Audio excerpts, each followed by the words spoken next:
3 जून 2025 ये वो तारीख है जिस दिन करोड़ों आरसीबी फैंस का सपना सच हुआ था।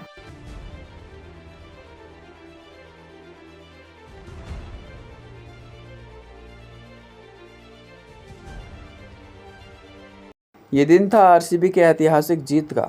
इस दिन आरसीबी ने 14 साल के वनवास के बाद अपनी पहली आईपीएल ट्रॉफी उठाई थी।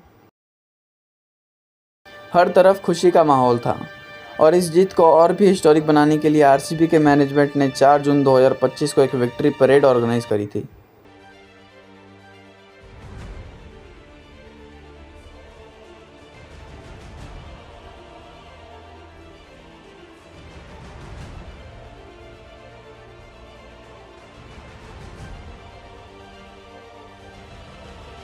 हज़ारों फैंस इकट्ठा होकर आरसीबी का फ्लैग वेव कर रहे थे। आरसीबी आरसीबी चैंट कर रहे थे। आरसीबी के हिस्टोरिक जीत के लिए ये रात खुशी की होनी चाहिए थी। बट तभी अचानक से एक भगदड़ मची, एक स्टैम्पीड हुआ।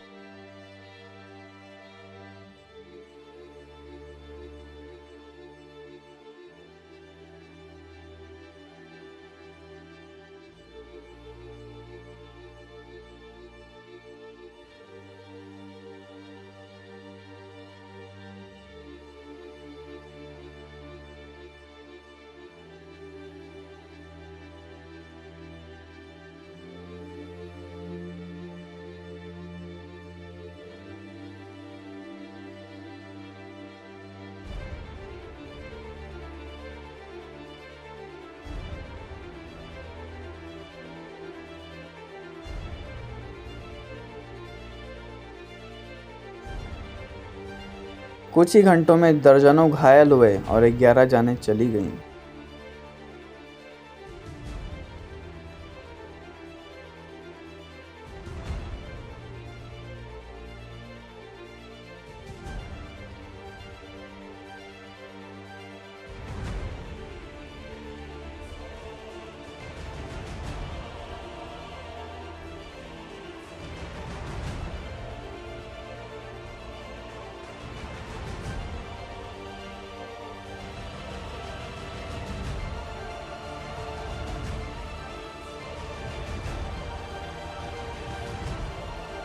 बट किसकी वजह से हुआ था यह हादसा?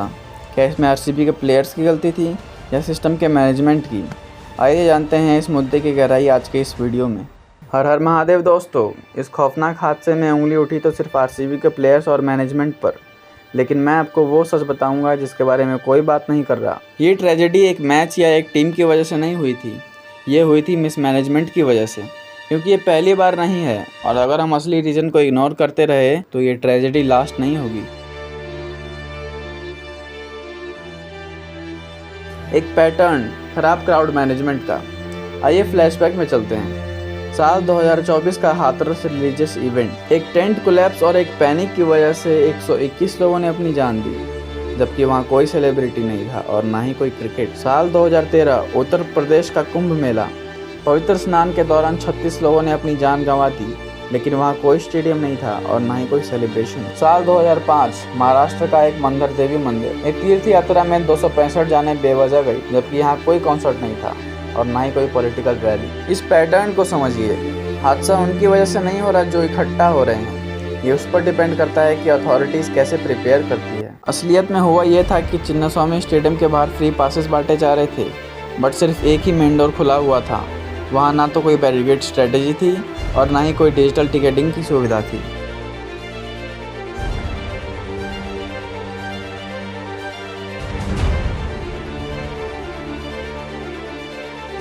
उस परेड में पुलिस कर्मचारियों की संख्या बहुत कम थी, इसलिए उस घटना के दौरान ना ही कोई इमरजेंसी ड्रिल्स किए गए और ना ही कोई प्रोटोकॉल्स फॉलो किए गए।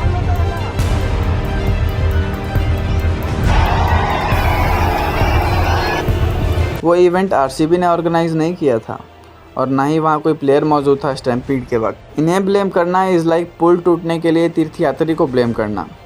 ब्लेम करना आसान होता है बट सही नहीं होता। हम हमेशा ब्लेम को शिफ्ट कर देते हैं। पूरे इंडिया की एक आदत है, जब भी कोई घटना होती है हम ब्लेम करने के लिए किसी चेहरे को ढूंढते हैं, जबकि असली गुनहगार हमारे सामने होकर भी हमें नहीं दिखाई देता। उस परेड के लिए ना तो कोई प्लानिंग थी और ना ही कोई क्राउड साइंस। हज़ारों की भीड़ के लिए रास्ता सिर्फ वन वे था। जब आप ध्यान देते हो कि मंदिर, रैलीज और स्टेशन पर ऐसी ही मौतें होती हैं, तब आप रियलाइज़ करते हो कि ये सिर्फ क्रिकेट के बारे में नहीं है, ये लापरवाही का नतीजा है। वैसा सच जो आपको वो कभी नहीं बताएंगे। जिस तरह मंदिर में आए भक्तजनों की जान भगवान ने नहीं ली थी, उसी तरह के आरसीबी के फैंस को भी आरसीबी ने नहीं मारा। हर केस में ये सिस्टम ही है जो फेलियर का सामना करता है हमेशा। जब किसी सेलिब्रेशन की प्लानिंग होती है तो उसकी जिम्मेदारी प्लेयर्स की नहीं होती, प्लानर्स की होती है और वहाँ के सिस्टम की होती है। और स्टैम्पीड का कारण आरसीबी नहीं बल्कि बेंगलुरु गवर्नमेंट है और वहाँ का सिस्टम। इसलिए हमें अब आरसीबी को ब्लेम करना बंद करना चाहिए।